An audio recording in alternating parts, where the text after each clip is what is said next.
So feminists are against toxic masculinity, which is really what they call masculinity. Any kind of competitive behavior or contentious behavior or risk-taking behavior or dominant behavior, right? Any masculine behavior is toxic masculinity. But there's an important exception to this disapproval, and that is for white knighting, because white knighting is a masculine behavior. White knighting is competitive. It is contentious. When you stick up for a mouthy feminist, you're entering into a conflict with her critic or the subject of her disapproval. And that conflict could escalate. That's always a risk. And there are other risks as well. So it's risk-taking behavior, and you're trying to dominate that individual and push him aside and push his sensibilities and his imperatives aside, right? To enforce those of the feminist. And so it is a characteristically masculine behavior, and it's an example of toxic masculinity. But not only do feminists not disapprove of this, they actively solicit it. So there's a famous video of Gavin McInnes aggressively counter-signaling a feminist on some TV show, and he's telling her that, you know, she'd be happier with at home with children, etc., instead of a career cat lady. And she's all flustered and outraged, and, you know, turns to the host and basically says, you know, are you going to let him say these kind of things? You're doing your audience a huge disservice. So she's rallying, she's soliciting his white knighting behavior, and that's called rallying, you know, trying to rally others, principally men, to her side, to her cause, to her service. And that's really what it's all about, because that example of masculine behavior is subordinate to feminine sensibilities and feminine imperatives, and that's the aim of feminism. They want masculinity and males to be subordinate to their imperatives and their sensibilities and their priorities. And this is clear also with the shield maiden crypto feminism, right? The trad nationalist shield maiden, it's not, you know, they don't call themselves feminists, but they're crypto feminists because they have the same point of view, right? They're always talking about unity between men and women. But what does that mean? That means subordination to their sensibilities and their imperatives, and they're always trying to rally their white knights to purge the movement of anyone they disapprove of, who challenges their sensibilities, who challenges their imperatives. And you'll frequently see posts and comments and videos from conservative or right-wing women who are saying something, you know, like, where are all the white men at, or where are the Western men at, you know, to protect us from these Muslim invaders, and basically trying to shame men into protecting them from these foreign invaders that maybe they don't approve of. But that's kind of a silly thing to do. If they were our women, they wouldn't even need to ask for that, let alone demand it, you know, let alone nag and scold and try and shame to obtain it, you know, because I don't want Muslim men or any men fucking with my shit or taking my shit. You know, that's just logical, that's just natural. So yeah, I would provide that protection, and any man would, you know, for their shit. So if you are making that demand in that way, you're basically announcing an intention not to a commitment not to adopt a subordinate role, because that subordinate role logically entails a certain amount of protection. And, you know, so you want the benefits without the costs, basically. It's another form of feminism. It's asserting by right, by entitlement, that which you're not willing to pay for in the logically necessary ways. And the benefits of this kind of white knighting, where you place your toxic masculinity in service to feminine sensibilities and feminine imperatives, are not clear. You know, maybe some of these guys are getting some benefits, but I do know that feminists explicitly disclaim the idea that they are obligated or even expected to provide benefits in exchange for this service. You know, they are, you know, they'll say things like, oh, do you want a cookie? That's just what decent people do. You want a fucking cookie for being a decent person? Right? And so it's an assertion of entitlement to this white knighting protection. Not something that they're willing to offer benefits in exchange for. Not something that they're willing to compensate explicitly.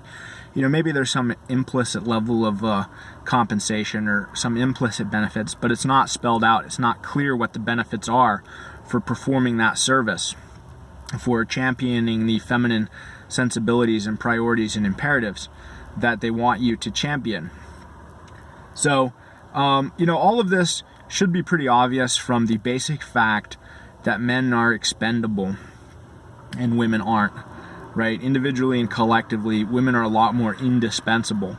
And so even in a patriarchal society, women's interests and their security and their safety will be considered and provided for to some extent.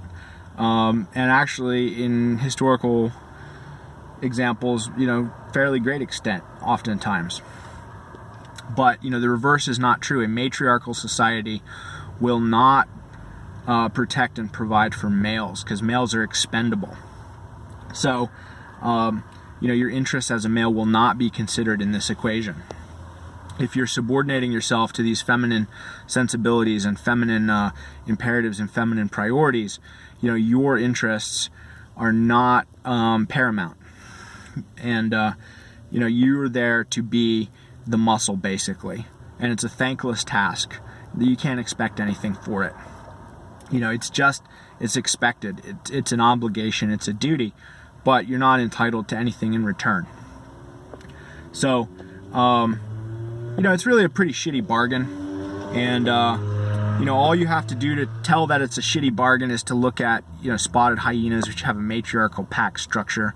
And no male in any spotted hyena pack outranks any female. And they get the shit food and the, last dibs on all the scraps, and, they get bullied and picked on constantly. And consequently, male hyenas have like half the life expectancy of females. Alright, so it's a pretty miserable existence for the males. And that is the condition that feminists want to impose on you, that they want to impose upon us, right? They still want us to take the risks. They still want us to do the dirty work. They still want us to do the heavy lifting.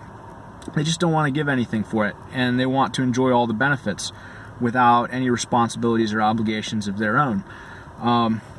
So that's a pretty shit deal. And, it's not clear that feminists even end up any better off under that deal. Males end up a lot worse off. So, the obvious solution is patriarchy, because under patriarchy, even the interests and the safety and the security of women will be considered. All right, but the reverse is not true. So, and there's another aspect too, which is that feminine sensibilities are ultimately about consensus and about conformity, right? And so that produces a more static and a more stagnant society and a less competitive society. Not just because there's less competition within it, but because it's less able to compete with others. All right? And in contrast, masculine sensibilities are more competitive. So we're willing to lose competitions in order to gain the benefits of competitiveness, of competition. Even if you lose the competition, you gain knowledge, you gain wisdom, you gain experience from that loss. And you end up under the leadership of better males. And that's an advantage too in conflict or competition with other packs, with other groups of males. So we are willing to accept those costs and those risks of competition in order to obtain the benefits. And women, being more risk averse, they favor more of a consensus, egalitarian kind of approach, conformity. And that's just a lot less innovative and a lot less adaptable and a lot less robust when it comes up against conflict or competition with other groups that do have that competitive mindset, that do have that masculine sensibility when it comes to that. We can talk about science and the scientific consensus. Well, that's bogus, all right? The whole point of science is to challenge the consensus with a better theory, or if you don't have a better theory, with criticism of the existing theories, right? To challenge them and to bring down the false, right? So that only the true remains. And that's what we're going for, because there is something higher than consensus. There is something with more precedence, with more authority than consensus, and that is the truth. And if we don't have access to the truth, we want to get there, and the only way we can get there is by tearing down falsehood. We move towards the truth by process of elimination, by trial and error, by conjecture and refutation. And so that's a tremendously powerful thing, and if we can harness that, if we can obtain that weapon of truth, right? Or if in competition we are constantly elevating the better men to preeminence, then that comes with power, that comes with strength. And that is why masculine patriarchal societies are always going to outcompete feminine matriarchal feminist societies. Always, always, always. It's only a matter of time. So not only is this feminist matriarchy like a really shitty deal for men, internally within the civilization, but it's ultimately doomed to fail because it's just going to be conquered and destroyed by, more aggressive, more competitive, patriarchal outsiders. So it's really, really pretty pointless altogether. And there's just no reason to humor it. There's no reason to compromise with these kind of demands or these, tactics or stratagems. And, it's just from top to bottom, it's totally bankrupt and pointless and wasteful and destructive. And, long live the patriarchy.